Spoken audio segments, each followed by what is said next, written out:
प्रशांत जी, राजस्थान से। गुरुदेव, आपके चरणों में कोटि कोटि प्रणाम। गुरुजी, राधा रानी और आपके कृपा से पिछले 4 महीने से भजन करना प्रारंभ किया है। जब से भजन प्रारंभ किया है, मेरे और मन के बीच हमेशा एक द्वंद चलता रहता है। हमेशा एक भय बना रहता है कि मन दोबारा ना गिरा दे। विषम संसारिक परिस्थितियों में मन पर निरंतर रखने के लिए अतिरिक्त ऊर्जा कैसे प्राप्त करूं? नाम जप से ही, और कोई अतिरिक्त ऊर्जा नहीं।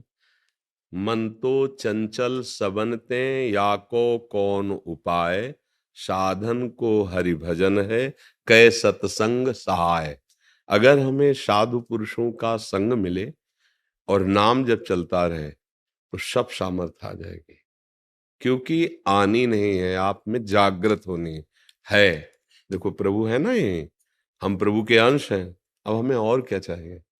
बस उनको भूल गए हैं और बाहरी शरीर को मैं मान लिया है और जगत के भोगों को सुख मान लिया है। बस मान प्रतिष्ठा जगत भोग, यही हमारी ताकत को कम कर दिए हैं, मतलब विस्मृत कर दिए हैं। अगर ये जागृत हो जाए तो काम क्रोध लोभ मोह मद मत्सर हमारी ही सामर्थ्य से सामर्थ्यवान है। अगर हम स्वीकृति न दे तो किसी भी विकार की ताकत नहीं कि हमारे हृदय में हलचल पैदा कर सके।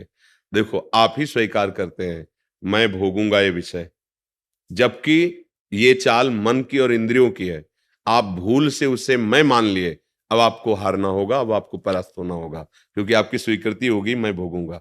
अगर आप ये ध्यान रखें कि ये इंद्रिय और मन का विषय है, मेरा नहीं, और धर्म विरुद्ध मैं इन्हें भोगने नहीं दूंगा, क्योंकि मेरा शासन है इनके ऊपर, और हमारे ऊपर शासन मेरे गुरु का, गुरुवाणी का, भगवत शास्त्रों का है, इसलिए ऐसा नहीं होगा। एक बार लड़के देखो, नहीं नहीं नहीं नहीं, बहुत जलन पैदा करेगा वो मन व्यथित, नहीं, फिर नहीं गिर पाओगे। पर ये तभी हो सकता है जब नाम बल प्रकाशित हो और गुरुजनों के चरणों का आश्रय हो। अगर नाम भी जप रहे हो, अहंकार भी कर रहे हैं, तो भी नहीं कर पाएंगे। इसीलिए सदगुरु चरण आश्रय लिया जाता है संत महात्माओं का, कि आपके वचन से, आपकी कृपा से, क्योंकि ये जो अहंकार है ये वहीं गलित होता है। तिनकी संगति रहत जाति कुल मद सब नंशय। जब तक हमारे हृदय में कोई भी अहंकार रहेगा, तब तक हम विकारों को दबा नहीं पाएंगे। अहंकार के महल में ही ये सारे विकार सुरक्षित रहते हैं, इसीलिए हमारा प्रहार हो नहीं पाता और हम पर प्रहार कर देते हैं। जब अहंकार ये नष्ट हो, तब इनके रहने का ठिकाना खत्म। अब ये नष्ट हो जाएंगे, जड़ से नष्ट हो जाएंगे। और ये अहंकार गुरुदेव की कृपा से नष्ट होता है। उनकी करुणा दृष्टि से वो अहंकार को नष्ट कर देते, चूर चूर कर देते हैं। सच्ची मानिए, बड़ी बड़ी साधना करने पर भी अहंकार पुष्ट होता रहता है।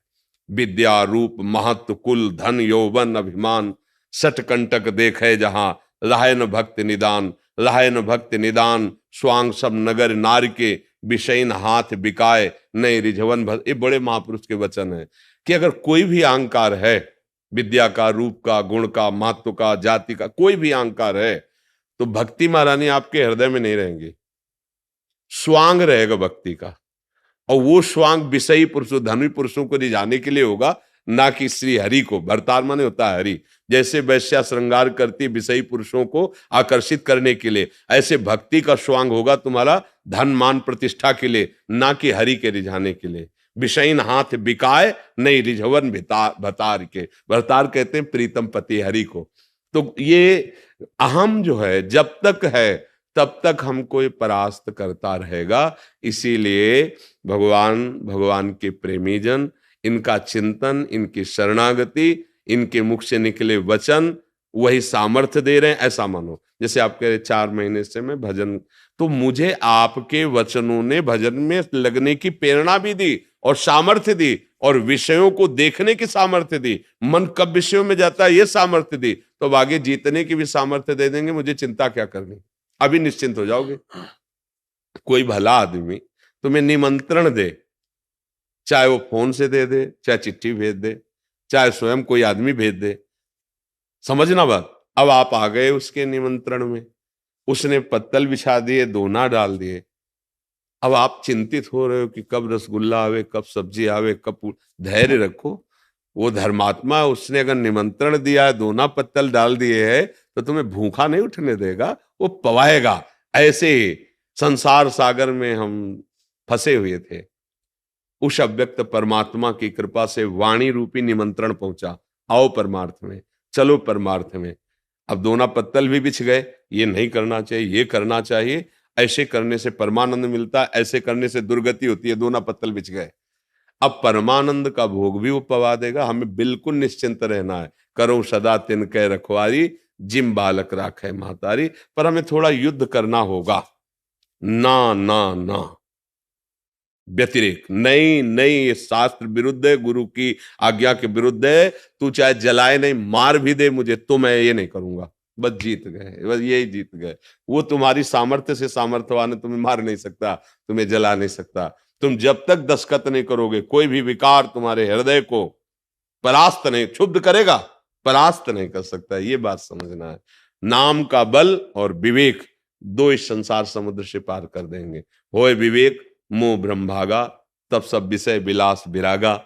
और नाम जब ऐसी सामर्थ्य है कि किसी भी विकार की ऐसी जोर की टक्कर नहीं होगी कि आप गिर जाओ। सहने की सामर्थ्य, सहत सहत बाढ़े भगत गृह तन गुरु हितगार। ऐसा नहीं है, आप में बहुत सामर्थ्य है, बस उसको जागृत कीजिए और चिंता मत कीजिए। समझ रहे हैं आप? कोई संशय? जी।